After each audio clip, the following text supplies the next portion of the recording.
Hello dear students, class 12th history topic number 6 भू राजस्व प्रणाली land revenue system and our chapter name is peasants zamindar and the state. किसान, जमींदार और राज्य।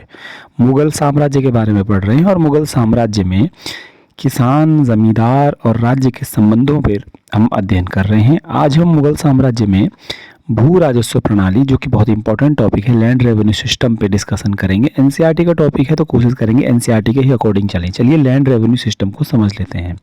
Land revenue system से बच्चों सबसे बड़ी बात यह है कि पहले हम इस वर्ड का मीनिंग समझ लेते हैं। लैंड मीन्स जमीन, लैंड, भू भूमि, राजस्व मीन्स कर, टैक्स, यानी कि ज़मीन से लिया जाने वाला टैक्स। तो सबसे बड़ी बात है कि पुराने ज़माने में या अंग्रेज़ों के ज़माने तक, आप समझ लीजिए 1947 तक ही मान लीजिए, तब तक जो है लैंड रेवेन्यू यानी ज़मीन से, किसान से ही, जब तक इंडस्ट्रियलाइजेशन नहीं हुआ था, जो रेवेन्यू टैक्स मिलता था वो बहुत इंपॉर्टेंट सोर्स ऑफ इनकम होता था किसी भी गवर्नमेंट के लिए। ठीक है, तो मुगल पीरियड में तो बहुत इंपॉर्टेंट था ये एक प्रकार से टैक्स लेना, लैंड रेवेन्यू लेना, है ना। तो चलिए अब इस सिस्टम को समझ लेते हैं पहले कि ज़मीन से मिलने वाला राजस्व मुगल साम्राज्य की आर्थिक बुनियाद था। ठीक है, मुगल एम्पायर में ट्रेड भी हो रहा है, कपड़े भी एक्सपोर्ट कर रहे हैं, इधर उधर भेज रहे हैं, सब कुछ हो रहा है। लेकिन जो लैंड रेवेन्यू है, जो क्रॉप्स से मिलता है, फसलें किसान बेचता है और उन फसलों को देने के बाद वो दाम चुकाता है और फिर उसके बाद payment as a cash as in the form of crop tax देता है गवर्नमेंट को, तो वो बड़ा इनकम का सोर्स था। तो क्वेश्चन पेपर में यही आएगा आपका एनसीईआरटी। ध्यान लीजिएगा, मुझे अंडरलाइन पूरा कर दिया है पोर्शन ये वाला, इतना, ये आपका 8 मार्क्स का क्वेश्चन है। ये वाला जो स्टेटमेंट मैंने लिख दिया ये आपका 8 मार्क्स का लॉन्ग क्वेश्चन है बोर्ड एग्जामिनेशन के लिए। ठीक है, तो जमीन से मिलने वाला राजस्व मुगल साम्राज्य की आर्थिक बुनियाद था। Land revenue was the economic stay या base in was for the Mughal empire, है ना। रेवेन्यू जो मिल रहा है, टैक्स, है ना। तो भू राजस्व प्रणाली है मुगलों की। अब इसको एनसीईआरटी को हम शुरू कर लेते हैं कि हेडिंग किस तरह से बनाएंगे। तो मुगलों ने क्या किया फिर, कृषि उत्पादन पर नियंत्रण रखने के लिए और तेजी से फैलते साम्राज्य के तमाम इलाकों में राजस्व आकलन व वसूली के लिए जरूरी था कि राज्य एक प्रशासनिक तंत्र खड़ा करे। तो मुगल साम्राज्य में जो था एक पूरा का पूरा प्रशासनिक तंत्र मतलब अधिकारियों का तंत्र, यानी इसको हम कहते हैं कि पूरे अधिकारी, ऑफिसर। तो मुगलों ने सोचा कि अगर हमें इतने बड़े साम्राज्य पर अनाज पर कर लगाना, अनाज भी उगवाना है, अनाज उगने के बाद उस पर किसान पे टैक्स भी लगाना है, तो इसके लिए हमको क्या करना पड़ेगा, हमको उसके लिए रेवेन्यू को अगर हमें कैलकुलेट करना है कि कितना पैसा किस किसान से लेना है, किस जगह से लेना है, किसी, तो वहाँ पर, और उसको वसूल भी करना है, टैक्स को कलेक्ट भी करना है, तो हमें पूरा एडमिनिस्ट्रेटिव सिस्टम बनाना पड़ेगा। देखिए एग्जांपल है, आपको भैया पूरे भारत पे राज करना है, भारत में दुनिया भर की फसलें उगाई जाती हैं, आपको टैक्स भी लेना है इनसे, तो आप पहले अधिकारियों को भर्ती करोगे, लैंड मेजर करोगे, टैक्स को फिक्स करोगे, टैक्स कलेक्ट करने का सिस्टम बनाओगे। मुगलों ने भी सिंपल वही काम किया। दे मेंटेन्ड और created a large administrative system. उन्होंने एक बड़ा प्रशासनिक तंत्र खड़ा किया जिसमें बहुत सारे अधिकारी थे। एग्जाम्पल, दीवान वर्ड को अंडरलाइन कर लीजिएगा। दीवान जिसके दफ्तर पर पूरे राज्य की वित्तीय व्यवस्था के देखरेख की जिम्मेदारी थी, इस तंत्र में शामिल था। नोट कर लीजिएगा, दीवान कौन था। दीवान was the financial minister of the Mughal empire who are responsible for the all the revenue collection.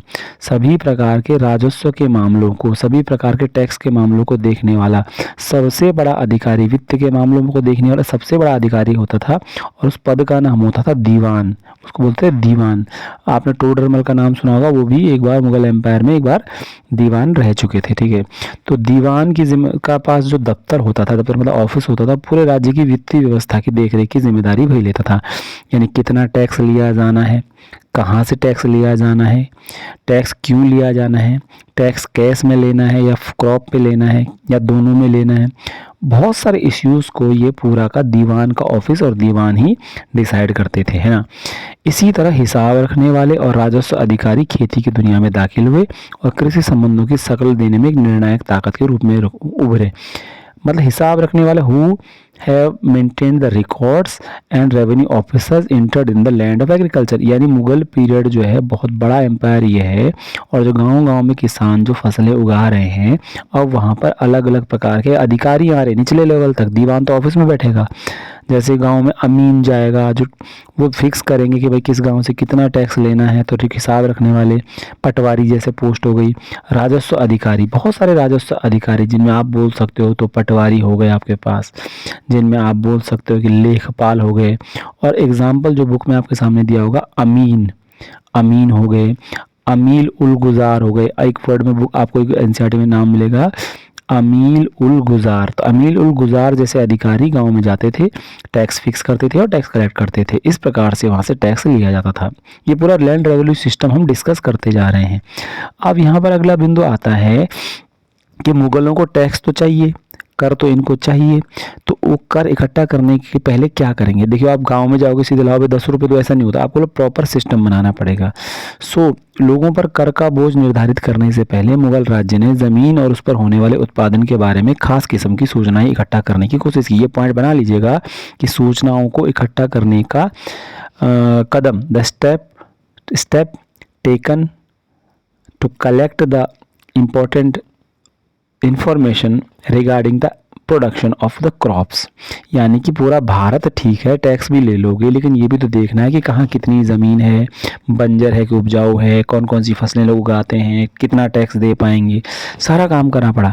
तो लोगों पर टैक्स लगाने से पहले ये देखा गया कि उत्पादन से संबंधित सारी किस्म की सूचनाएं इकट्ठा हो जाए। जैसे उत्तराखंड से या उत्तर प्रदेश से टैक्स लेना है किसानों से, तो पहले देखिए ना कितनी फसलें उगाते हैं, कौन कौन सी फसलें उगाते हैं, ज़मीन कैसी है। तो ये सूचनाएं इकट्ठा करने की कोशिश की गई। ये है हेडिंग नंबर 3। अच्छा, भू राजस्व के इंतजाम में 2 चरण थे। अब यहाँ इंतजाम भी कर रहे। अगर लैंड रेवेन्यू को इन्होंने कलेक्ट करना है तो दे हैव द 2 स्टेप्स। इनके पास 2 कदम थे जिससे लैंड रेवेन्यू को इकट्ठा कर सकते थे। पहला था कर निर्धारण, यानी फिक्सेशन ऑफ टैक्स, है ना, फिक्सिंग द टैक्स, और वास्तविक वसूली, एक्चुअल कलेक्शन, है ना। तो ये क्या करते थे कि लैंड रेवेन्यू के लिए 2 चरण थे। एक तो इन्होंने टैक्स को फिक्स करना, फिक्सिंग द टैक्स, टैक्स को कैसे फिक्स करेंगे, और actual amount to be collected, कि कितना एक्चुअल वास्तव में कितना अमाउंट ये इकट्ठा कर लेंगे, ये भी इनका काम था। ठीक है, तो पहला था कर निर्धारण, दूसरा था वास्तविक वसूली। अब कर निर्धारण का मतलब क्या था कि कर को पहले निर्धारित किया जाए कि कितना लेना है टैक्स कहाँ से, और वास्तव में लोग कितना दे पाएंगे वो अलग से लिखा जाएगा, वसूली हुई कितनी है। ठीक है, अभी आगे देखते हैं, मैं आपको टर्म अगले से समझाऊंगा। जमा निर्धारित रकम थी और हासिल सचमुच वसूली गई रकम। इसके लिए उन्होंने एक टर्म बनाया। उन्होंने कहा कि देखिए कि जमा वर्ड का यूज़ किया गया कि किसी एरिया से जो कर, जितना कर हमें लेना है उसे उन्होंने कहा कि ये जमा है, इतना तो आना चाहिए। लेकिन आमतौर पर जनता कई तरह से टैक्सेस से नहीं चुका पाती थी वो अमाउंट, तो उस वर्ड को कहा था हासिल, कि जितना हुआ हासिल। हासिल वो होता था जो एक्चुअल अमाउंट इज कलेक्टेड, जमा how much is to be collected. Example है, किसी गांव से बोला गया कि इस गांव से हमको 1000 रुपये कलेक्ट करने हैं मुगल एम्पायर में, तो इसको कहा जाएगा जमा, कि भाई इस गांव से जो जमा है, इस गांव की जो जमा है, जो हमने वसूल करना है, जो लेना है, वो है 1000 रुपये। लेकिन जब वसूल करने जाएंगे पता चला वहाँ गाँव में 900 रुपये ही इकट्ठा हो पाएगा, बाढ़ भूकंप आ गया या कई प्रॉब्लम्स हैं। तो इस वर्ड को जो एक्चुअल वो अमाउंट लेते थे, वो जितना करना था, उसमें जो हासिल होता था, जो कलेक्ट होता था, उसको हासिल कहा जाता था, और बाकी 100 रुपये का हिसाब वो अलग रख लेते, भाई इतना नहीं मिला, समझ गए। तो यहाँ पर 2 वर्ड यूज हो गए, the 2 terms related with the revenue system of the Mughals, Zama and Hasil. Zama means how much is to be paid as the tax, how much is fixed, and Hasil was how much is to collected by, actually amount that is collected, that was हासिल। तो ऐसा हमेशा नहीं होता कि सरकार ने बोला कि भैया 100 रुपये इस गाँव से लेंगे, आमतौर पर 100 का 100 मिलता नहीं है, तो 90 मिल जाता है, 55 मिल जाता है, 65 मिल जाता है। तो ये इसमें एक अंतर था। तो जमा और हासिल वर्ड का आपने इस्तेमाल ज़रूर करना है जब आप बोर्ड एग्जाम में जाएंगे। जमा निर्धारित रकम, हासिल सचमुच वसूली। अब आगे अमील गुजार टर्म, इसको भी लिख लीजिएगा। अमील गुजार या राजस्व वसूली करने वालों के कामों की सूची में अकबर ने हुक्म दिया कि जहां उसे अमील गुजार को कोशिश करनी चाहिए कि खेतीहर किसान नकद भुगतान करे, वहीं फसलों में भुगतान का विकल्प भी ओपन रहना चाहिए। तो अब यहाँ पर आपके पास एक हेडिंग आती है, अकबर का आदेश। अकबर का आदेश, और अकबर किसको आदेश दे रहा है, अकबर ने आदेश दिया अमील गुजार को। अमील गुजार का काम था कि वो टैक्स को कलेक्ट करे, अमील गुजार का काम था कि टैक्स को कलेक्ट करे। किसको, अमील गुजार का ये काम था। अमील गुजार को अकबर ने आदेश दिया कि कोशिश करो कि नकद में कर की वसूली हो जाए। नकद मतलब in the cash form you should collect the tax, but ये भी ध्यान रखो कि किसान को इतना परेशान मत करो कि अगर वो कैश न दे पाए, इन द कॉइन्स वो पेमेंट ना कर पाए, तो you should give them the option that they could give their revenue in the form of crops. वो अपना जो फसल का जो जो टैक्स है वो क्या करें, वो फसलों में भी भुगतान कर सके। यानी किसी ने गेहूँ बोया और उसके पास 1000 किलो गेहूँ हुआ, तो अमील गुजार कोशिश करे कि अगर वो नकद में सिक्के पेमेंट कर दे, कॉइन्स दे दे। लेकिन अगर ऐसा नहीं होता है तो जितना फसल है फसल के रूप में भी ले ले। वो बेचारा कहाँ जाएगा मंडी में बेचने के लिए, उससे फसल ले लो। यानी 1000 किलो की है तो उसमें से आप लोग 500 किलो 400 किलो जो भी लेना ले लो। तो ये दोनों ऑप्शन अकबर ने बोला है कि कैश भी ले लीजिए, कैश नहीं मिलता है तो आप वहाँ पर जो है फसलों में भी भुगतान का विकल्प खुला रखिए। इसको अंडरलाइन कर लीजिएगा। अकबर ने आदेश किसको दिया, अमील गुजार को। नेक्स्ट पॉइंट की तरफ बढ़ते हैं। यहाँ पर राजस्व निर्धारित करते समय राज्य क्या करता था, पॉइंट है। तो राजस्व वसूल निर्धारित करते समय राज्य अपना हिस्सा ज़्यादा से ज़्यादा रखने की कोशिश करता था, लेकिन कभी कभी होता था कि सचमुच में इतनी वसूली हो ही नहीं पाती थी।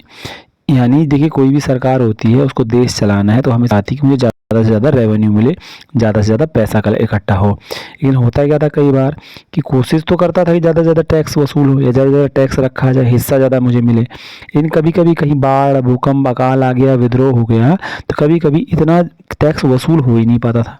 जैसे इंडियन गवर्नमेंट कई बार बोलती है जीएसटी कलेक्शन इतना हो जाए या इनकम टैक्स से इतनी इनकम हो जाए, लेकिन कई बार क्या होता है लोग चुकाते ही नहीं है, लेकिन हो ही नहीं पाता इतना कलेक्शन। तो सरकार चाहती टैक्स ज़्यादा मिले हमेशा, लेकिन किसान जो है हमेशा उतना नहीं दे पाते थे।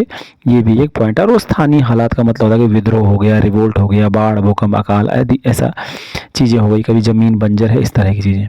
नेक्स्ट हेडिंग की तरफ चलते हैं कि हर प्रांत में जुती हुई ज़मीन और जोतने लायक ज़मीन दोनों की नपाई की गई। बहुत बढ़िया पॉइंट है। तो अब जब नपाई का मतलब अगर आप हिंदी में लिख रहे हैं तो नपाई को लिख सीधे ज़मीन की नपाई, और इंग्लिश में लिखेंगे मीजरमेंट ऑफ लैंड। अगर आप एनसीईआरटी के लिए हेडिंग बना रहे हैं मीजरमेंट ऑफ लैंड, तो दे मीजर द कंप्लीट लैंड। पूरे भारत में जितना इनका एक एरिया है, कहीं ना कहीं इन्होंने लैंड को मीजर कराने की कोशिश की कि ज़मीन की अच्छे से, और वो भी कौन सी ज़मीन, जुती हुई ज़मीन। जुती हुई ज़मीन मतलब कितने में खेती हो गई है और कितने में खेती हो सकती है। ये दोनों जुती और ploughed land and unploughed land है ना, ploughed land and land is ploughable, यानी जितने में खेती हो सकती है और जितना ज़मीन में खेती हो रखी, इनकी नपाई इन्होंने करवाई। भाई देख लें भाई कितने में खेती हो रही है, ठीक है। अकबर के शासनकाल में अबुल फजल ने आईन अकबरी में ज़मीन के सभी आंकड़ों को संकलित किया, और उसके बाद के बादशाहों के शासनकाल में भी ज़मीन की नपाई के प्रयास जारी रहे।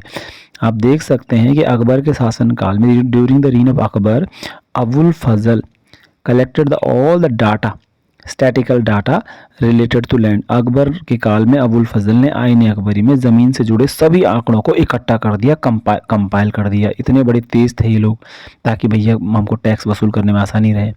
और उसके अकबर के बाद जहांगीर, शाहजहां और औरंगजेब के काल में भी ज़मीन की नपाई करने की कोशिश करते रहे लोग। मसलन 1665 में औरंगजेब ने अपने राजस्व अधिकारियों को स्पष्ट निर्देश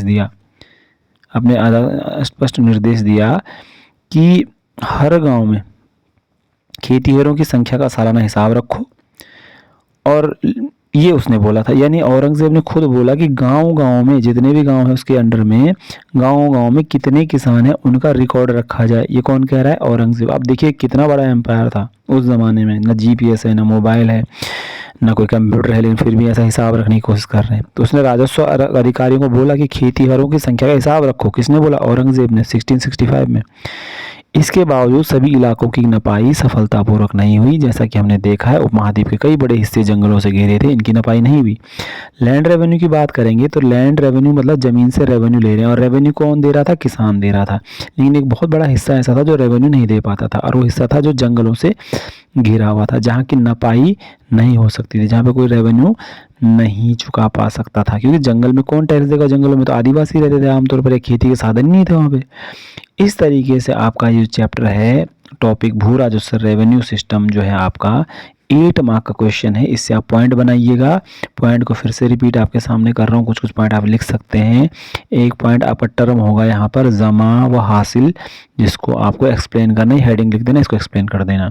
दूसरा हेडिंग लिख देना आप अमील गुजार को अकबर का आदेश, तो आप लिखना अमील गुजार प्लस अकबर, ये स्टोरी आपको लिखनी पड़ेगी। तीसरा आपको लिखना पड़ेगा दीवान, और आगे लिख देना वित्तीय अधिकारी, फाइनेंशियल ऑफिसर, दीवान। 3 हेडिंग हो गई। चौथी हेडिंग की तरफ हम चलते हैं कि अकबर का आदेश तो हो गया अब, और अकबर की नपाई, ज़मीन की नपाई, मीज़रमेंट ऑफ लैंड, नपाई ज़मीन की, तो ये भी हेडिंग है कि उन्होंने बोला कि ज़मीन की नपाई हो जाए। चौथा, औरंगज़ेब का आदेश, तो ऑर्डर ऑफ औरंगज़ेब, औरंगज़ेब ने क्या कहा था कि भैया record of the farmers to be maintain, किसानों का एक रिकॉर्ड रखो। अगला हेडिंग भी है सूचनाओं को इकट्ठा करने की कोशिश कि कितने प्रकार की ज़मीन जो है यहाँ पर, जुती हुई कितनी है, कितनी जोती जा सकती है। इस तरह से आप पॉइंट बनाएंगे तो एनसीईआरटी में 8 मार्क का क्वेश्चन आपका हो जाएगा, पूरे नंबर आपको मिल जाएंगे। वीडियो मेरा कैसे लगा ज़रूर मुझे बताइएगा और मेरे चैनल को सब्सक्राइब करिएगा। कोई भी आपको सजेशन देना हो तो आप सजेशन दे सकते हैं। Thank you very much.